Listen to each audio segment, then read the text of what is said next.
Alright, there was some good, a lot of bland, and also one of the worst things that I've seen in my 36 plus years of watching wrestling. Good God, what in the world was that shit? I'm John Rant with my review of WWE Fastlane 2021. Petition to have Kayla and Sonya do these kickoff shows on their own, because honestly, Booker, Lawler, and especially Rosenberg were not needed there. Seth Drippin' Rollins. Please stop, Seth. Stop trying to make Drippin' happen. It's not gonna happen. So, Riddle took on Ali in a U.S. title match. Ali, of course, had in his corner the group that calls themselves Retribution. Shut it down, and they shut down the gimmick here. So, I don't understand why in the world they think that pushing Riddle as a U.S. champion is a good idea. And it's not that the guy can't do shit in the ring, he can, but there's the problematic bullshit that he's done. And it was fine. Looks like Riddle wants to do this the hard way, whether she likes it or not, allegedly. Bro Derek off the ropes, and Ali deserves better. He got pinned. Then he yells at Retribution. First Mia Yim leaves, and then Slapjack leaves, hopefully to find a better mask, and then Mace and T-Bar decide to destroy him and just chokeslam him. So Retribution, what was the point of Retribution? Genuine question, because it wasn't a good idea on the surface. It wasn't a good idea when they kept doing it, and they did it totally wrong when they could have tried to do it right. And they've just been losing and losing and losing. This has done nothing for Ali.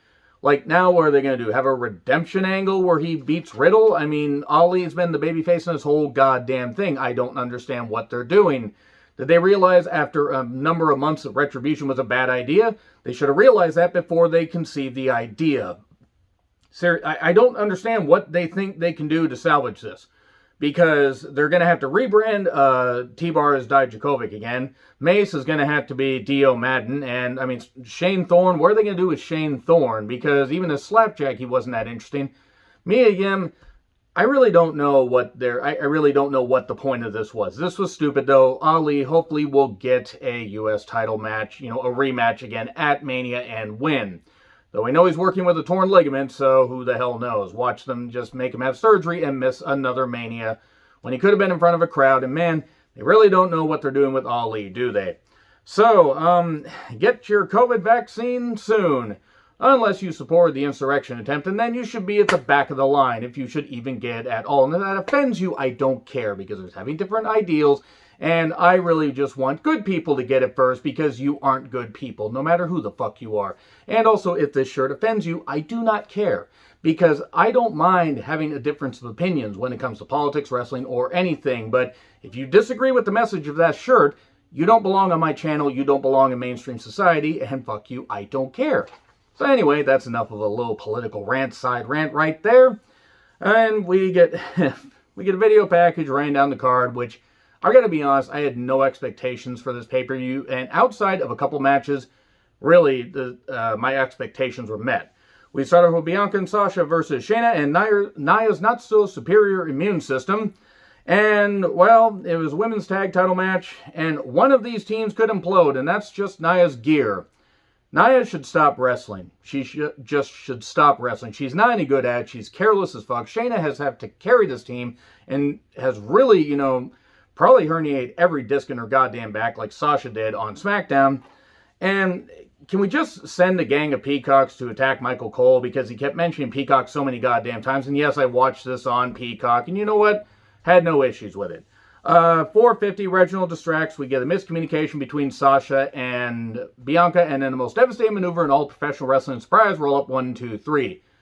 They have totally butchered this build between Bianca and Sasha. And I understand that sometimes they think that maybe fans won't be invested in long-term storytelling, but we knew Bianca was likely going to choose Sasha when she first won the Royal Rumble. And they could have, they nursed it along a little bit, and then they did this, and they've totally bungled it. I'm not saying the women won't kill it. I think they should main event, night one of WrestleMania. But at this point, I wouldn't be surprised if they put them in the goddamn opening match with how much they bungled this damn thing, and that's totally not the fault of the women. Why in the world do they not care about building WrestleMania?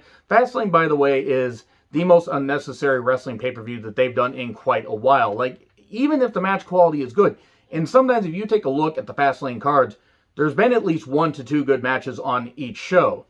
But it's also an unnecessary pay-per-view because it's just, creating basically a roadblock, end of the line, on the road to WrestleMania, or the chode to WrestleMania, as it were. All right, so we then get Sasha slapping Bianca, and then Bianca points because she's doing the thing. She's going to Mania. Yeah, we know. We know. We know she's fake. Why does she need to point at the sign? Who's running this company that has any brains? Because it sure as fuck ain't Vince or Bruce Pritchard, that goddamn red-faced hick that shouldn't be involved in wrestling or really mainstream society at all. He's an idiot. So anyway, Shane hurt his knee, and then he was being evaluated, and he was on crutches, and Elias and the Jackson Rectionist are there. And basically, and Cracker Commander Riker, in case you're wondering, just in case you're wondering why I'm coming up with different nicknames, because I hate Jackson Riker, and I hope he gets fired for being an idiot. So anyway, Shane has an idea. It's going to be a 2-on-1 match versus Braun? Well, not quite. We then get Big E versus Apollo Crews. Okay, they built this well. Big E was fired up. He had 2 apron splashes. He was, fired up, attacking Apollo. Apollo took over, hitting some nice moves. They were doing some good shit here. I figured they'd do a fluky finish, double count out, double disqualification, something like that, to build till Mania, because then you could have Apollo win, they could justify this character. No, what they did was they had a stupid little roll-up thing, inside cradle thing, and Big E pinned Apollo, even though it looked like they both pinned each other, or maybe the tie goes to the champion, and then what they decided to do is they decided to award to Big E, and then Apollo laid him out, and look, I'm not against Big E retaining here or keeping the title to push it to Apollo winning at Mania, but there were better ways to do it. This is just bungled, and this is dumb. It didn't obviously kill the character. It's just a dumb way to do it. If you can't do something right, don't book the goddamn match. Have them fight. Don't have them start the matches. Have them do chaos. Hit each other with chairs. Hit each other with stuff or whatever. Throw each other through a couple tables. And then, oh, they can't have the match. But my God, we can't wait to see this at Mania. No, they didn't do that. We are less than 3 weeks away till WrestleMania, by the way. Less than 3 weeks away. How sad is that? And tickets are on sale. I believe they either sold out or they're going to sell out soon. Good luck to anybody that goes, seriously. We get an Old Spice ad with Truth, and I don't know what this was. This was embarrassing, flat out embarrassing. I don't know who the hell that was, is that, generic guy that ended up pinning R-Truth by rolling him up after he got knocked through a pile of Old Spice deodorant. But no amount of deodorant could cover up the smell and the stink and the stench of this goddamn segment. I don't mind having some comedy. The stuff with Truth is played out, and it's not even the Truth can't do comedy. The 24/7 stuff is played out. Tozawa looks like a goddamn goof, which is hard to believe because they made him look like a goof for the last couple years. And why was there some rep in a ninja, headgear with a mask? Or was it just ninja headgear? Or what in the world was going on here? What in the world was going on, and why was this a thing? So I actually thought it was a legit advertisement, and then they decided to do it. Just whatever. Elias versus Braun. Jackson Rectionist at ringside. And they want me to cheer for Braun in 2021. Proud Boy Braun. That's adorable. Power Slam. 1, 2, 3. That was pointless. Absolutely pointless. It didn't serve any purpose. I have no desire to see Shane versus Braun, because it's not a feud that interests me. And I mean, it's like, what are they going to do? They're going to have, colored paints on a pole match? Oh, wait, Russo is rehired and booking for them, isn't he? Nakamura having to deal with Riddle. I felt so bad. Riddle said he had an idea, and that's where I knew that this segment was bullshit. Riddle hasn't had a good idea unless it's, gone towards assaulting women, allegedly. So poor Nakamura, he leaves because he's like, wait, I don't want to deal with this idiot, because apparently nobody really likes Riddle backstage. Maybe that's the running gag, and then Nakamura comes back to stretch like, oh, I thought that fucker would never leave. By the way, WrestleMania is sponsored by Snickers. We said Snickers, Hogan, you fucking idiot. And yes, Hogan is going to host WrestleMania with Titus. Vince is bound and determined to push Titus out of the company. He has to be at this point. He still blames him for all that bullshit that happened with the Daniel Bryan retirement. Remember that? And I was there for that. And I was wondering what the hell was going on, because he suspended Titus, and he was all upset at him and everything, despite the fact that Titus has done so much goddamn good work and charity work for the company. And Titus was never one of my favorite wrestlers, but he's done damn good work. And quite frankly, this is what I would do. Nothing else. Titus, you want to have him host a couple segments, that's fine. You don't need Hogan. You don't need Hogan to really draw that, because what good is it going to do to have Hogan there? Yes, maybe without Hogan there'd be no WrestleMania. Well, without Jim Crockett Jr. having to pay Vince McMahon $1 million, there would have been no WrestleMania. So maybe you could blame Jim Crockett Jr., rest in peace. No, don't blame him. Blame the fact that, Vince McMahon basically was taking his company national and international and everything, and rock and wrestling and all that. And Cyndi Lauper, let's blame her. But let's put her in the Hall of Fame first. So anyway, enough of a sidebar there. I would have had Bayley and Billie Kay host the shows. I would have had Bayley host a one night and Billy Kay hosted the next night. I think that would have worked. All right, this match, Nakamura versus Rollins, 22 swings on a dead man's chest. I don't think that's how that works. This was good. It was better than the match they had at Survivor Series, which wasn't bad. It just wasn't great. I don't remember what Survivor Series that was. Was it 2018? I'm genuinely trying to remember. I'm actually kind of lost. But it was a good match. It was well wrestled. This could have been on SmackDown, a main event, and I think it would have been fine. But I didn't really care that much about the match because I'm not really that invested in what Seth Rollins is doing. He's just kind of weird. He's just kind of there. Even though he can wrestle well, and so can Nakamura. And Nakamura did show off here, but eventually got hit with the stomp 1, 2, 3. The match was there, but it didn't offend me. Rhea is coming to Raw. They're probably going to do a six-pack challenge and have her in there and have her beat Asuka.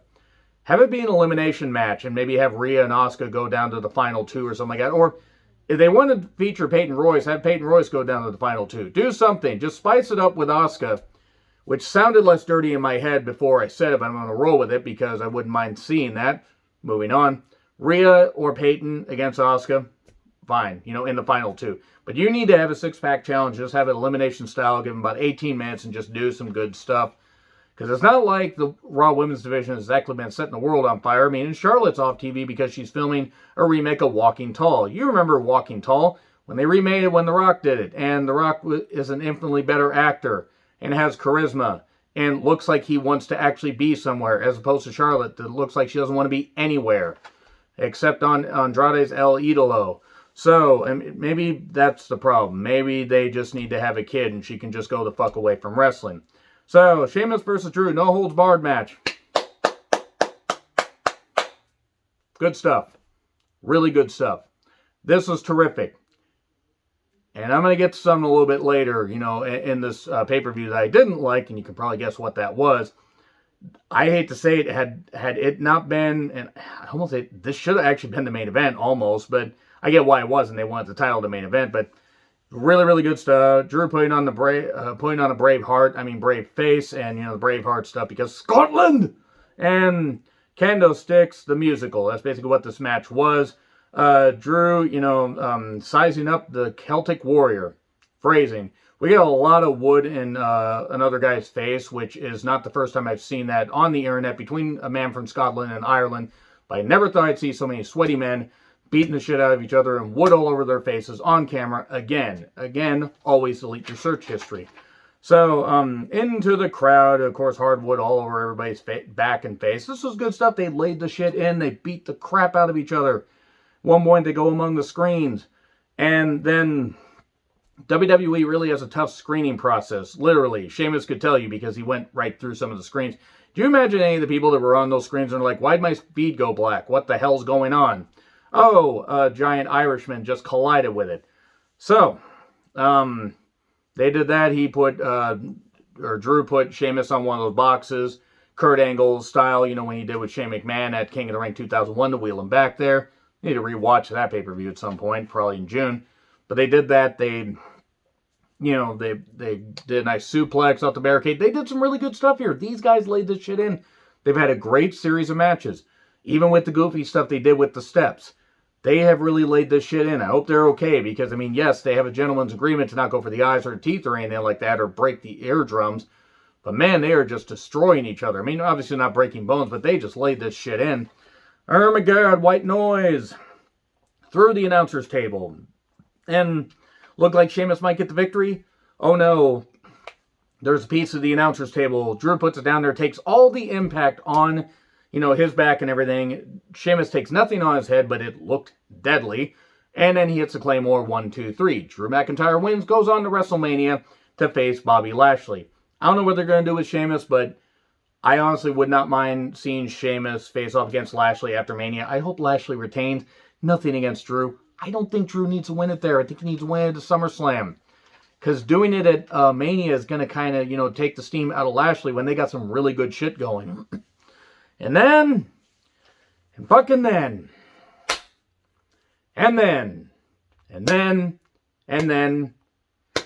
what? Here, let me see something here. Let me see something. This Fiend, Orton, Alexa stuff. I need to tear up some notes here.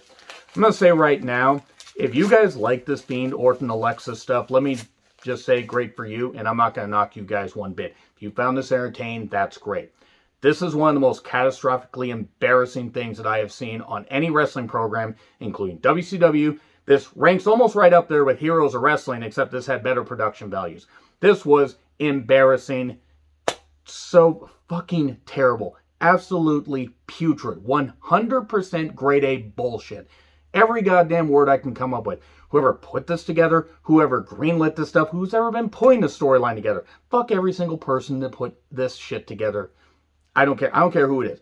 I don't hate Bray as a person. I don't hate Alexa. I don't hate Orton. But but I promise you one thing, I am not going to give them any more than like maybe 1% of my energy after this. The Mania match is going to get skimmed over. Oh, it happened. They did spoopy stuff and that's it. And it was worse than the Mania 33 match. This has been one of the most embarrassing storylines that I have seen in a while. Now, there are people that like it. Oh, I don't mind the sports entertainment stuff for the silliness. And that's fine. That's great. You know what I don't like? I don't like horror movie bullshit in my goddamn wrestling. I got this shirt and you know, Annabelle Creation.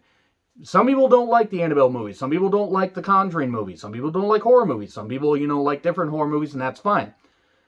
But I don't mind it when it's in a horror movie. This is such catastrophically bad this took every bit of steam out of what Drew and Sheamus did.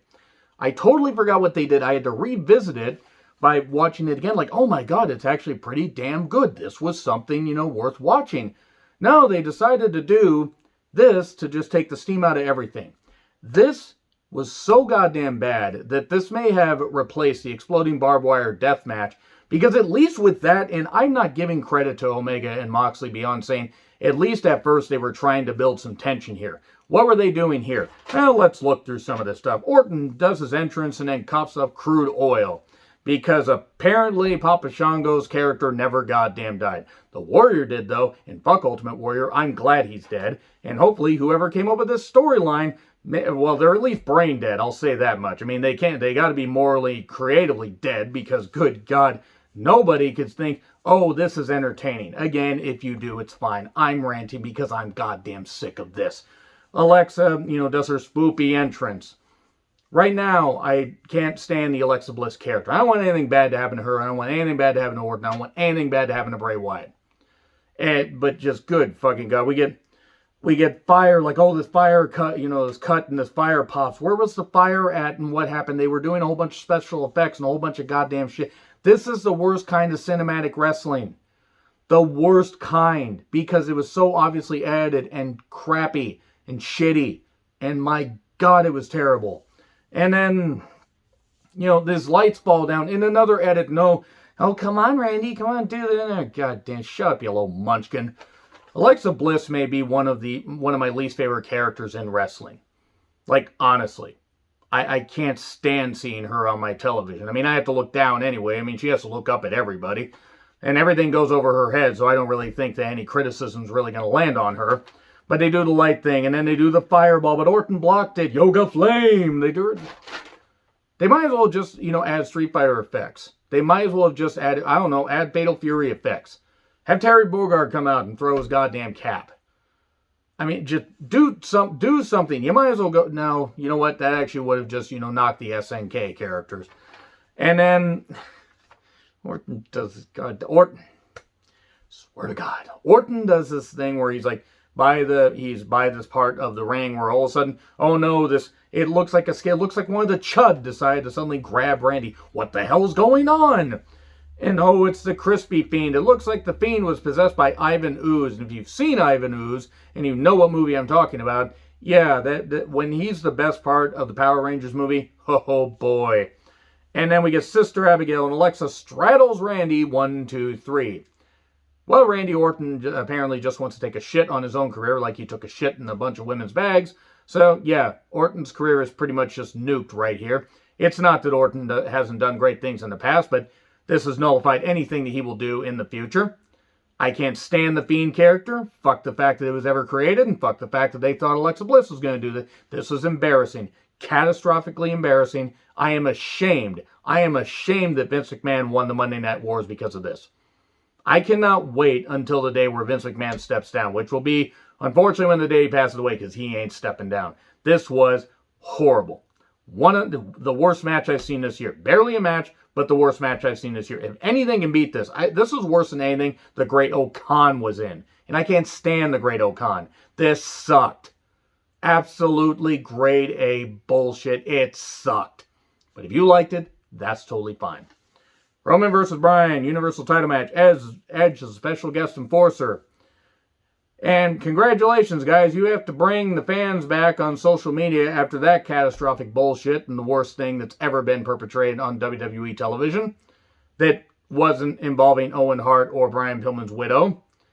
Or maybe, Jinder Mahal. Well, no, not Jinder Mahal. No, Jinder Mahal actually was better than what they did with Alexa, Fiend, and Orton. Anyway, well, it was well wrestled as expected. There was some great shit here. Here's the problem. It wasn't that it kept going. It was good, and then it got bad. This was a very well wrestled match. Roman and Bryan killed it. They absolutely killed it. Edge did very little until later. We got, a lot of mat work, some great strikes laid in. Yes lock, a rep bump. Edge is in the ring to make the counts and everything. Get another yes lock. And then it's on, and then Jay comes down and kicks Edge, and that's where the match died. I am sick of the Usos in general. And I understand they're trying to get this involved. Oh, Roman's supposed to be a heel. They're supposed to do this. All the interference stuff. If I'm going to kill it in New Japan, if I'm going to kill it in AEW, I got to kill it in WWE. This wasn't good. Yes, I knew Roman was going to retain. That's not the issue. That honestly isn't the issue. But yeah, Jay gets hit with a bunch of chairs. Accidental chair shot to Edge. And then yes lock, the tap out. But Edge doesn't see it because he's down. And then he hits Roman with a chair. And then he hits Bryan with a chair. And then Reigns covers Bryan 1, 2, 3.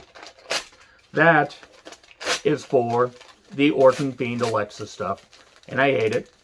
I absolutely hate it. And fuck anybody that thought that that was a good idea.